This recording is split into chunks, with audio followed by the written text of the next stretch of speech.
Hello everyone, this is a story that team number 4 will be reading this week. The story is called The Balancing Girl and it was written by Bernice Rabe. So, Margaret was very good at balancing. She could balance a book on her head, she could roll around in her wheelchair and book would not fall off. She could even balance herself and hop with her crutches. At school, Margaret balanced all the picture cards on a table without any of them falling. Mr. Joliet said, "You have a very careful hand, Margaret." Tommy said, Anyone can do that." Right then, with Tommy watching, Margaret started balancing blocks. She balanced 10 blocks, one on top of the other. "That's easy," he said.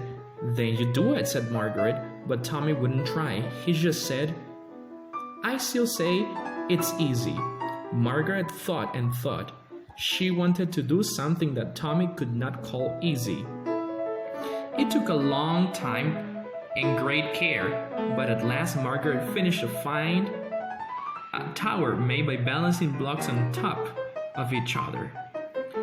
Jean and William thought the tower was great, but Tommy said, "That's easy. I make towers like that at home all the time." Margaret would have shouted at him if Mr. Joliet had not said, "It's time to go to the library." When they came back from the library, Margaret's tower was all over the table. It had been flattened out. Tommy shouted, "Don't look at me. I don't know who did it." "I know who did it, and I don't want you to do it again," said Margaret. Just then, Mrs. Howard, the principal, walked into the room. Mrs. Howard said, "We're going to hold a school carnival.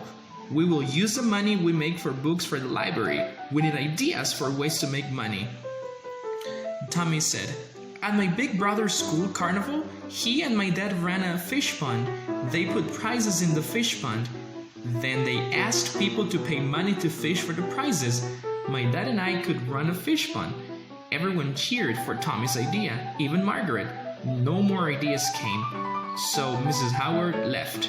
At the end of the day, Mr. Joliet said, "Now, will each of you think about what you could do to make money at the carnival?"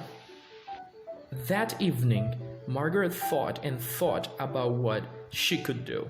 The next morning, she told Mr. Joliet her idea. Mr. Joliet gave Margaret space to work in at the back of the room.